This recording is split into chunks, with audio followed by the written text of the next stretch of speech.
Okay, so I've tried uploading this from my computer probably 10, 11 times this morning, and I am running out of patience like really bad.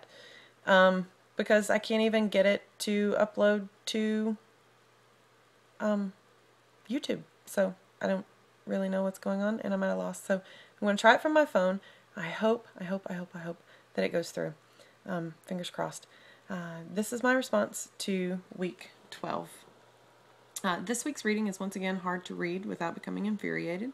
Ahmed's causal mechanisms regarding clash of Western and Islamic civilizations are once again extremely biased, blaming the United States for everything, blames globalization for the problems in the Muslim community, and synonymizes globalization with Americanism.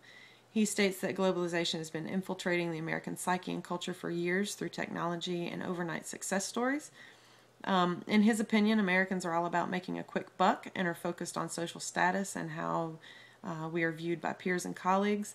He says that Americans are not focused on solid work ethics and traits based on experience and education, but are focused on the fast track to success. In essence, he's calling us lazy, self-absorbed, and blind to hard work. He blames American influence through modernity such as television, internet, radio, paper, propaganda, for the disillusioned view within the Muslim community, not only to the outside world, but within the community itself. And I saw this almost as like he was comparing us to a bad seed or a bad influence, like you would a teenager falling in with the wrong group of people and behaving in a way that they were not raised or taught to behave. It's almost like he's trying to excuse away the fact that Muslims are in fact picking up on this modernity and picking up on modernization and globalization and wanting a change on, being influenced by bad people. He blames the United States for the violence that we are experiencing or have experienced from radical Islam, believes that the disillusionment forced upon the Muslim community and the fear that it induces among the people is justified. All of that justifies the violent reaction towards the United States. And again, as he's done throughout the entire book, he plays an impressive blame game. And this week is no different.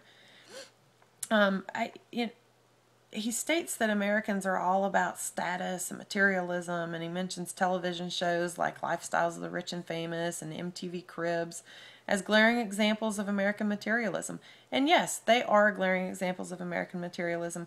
But stepping away from the religious part of that, what is so bad about that?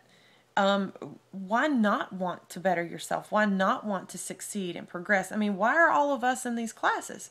So that we can gain an education and have a better status in life, have a better job, provide for our families better. Is it so bad that the Middle East is seeing that as well? Or that they're starting to turn towards that?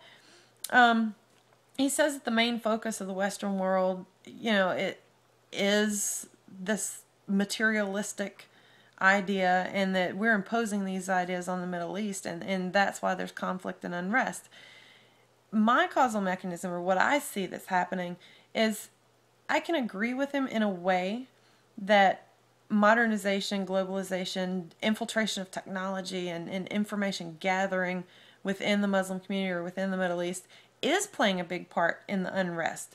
But I don't think that it's so much in the radicalism or the violence that we're seeing towards the United States. I think it's more of an unrest that you see within the Middle East community itself.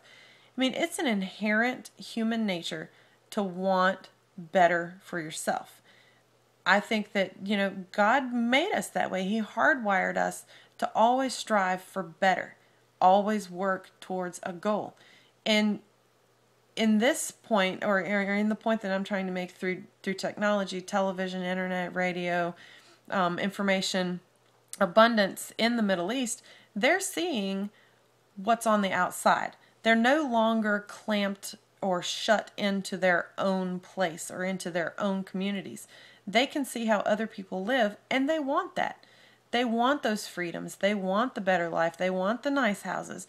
Yes, this is against, or I would think that this materialistic idea or whatever is against Islamic values and traditions. But just as Eric pointed out, even the Christians went through a Renaissance or a time of enlightenment or age of enlightenment that brought us out of the Middle Ages, that brought us out of this archaic way of thinking. And as Eric pointed out, they haven't had that in the Middle East. The Middle East hasn't experienced that Renaissance or that enlightenment. And it's high time that they did. And I think that that's what we're seeing. And people like Ahmed, who, seems to be completely anchored in traditional Islamic value, are taking issue with that. But it's not, I don't think it's the United States' fault. It's not just the United States that they're seeing or that they're, idolizing or that they're envying. It's the world in general, because when it comes right down to it, the Middle East is, as we've read, extremely impoverished, extremely oppressed by their government. It's almost like they don't stand a chance.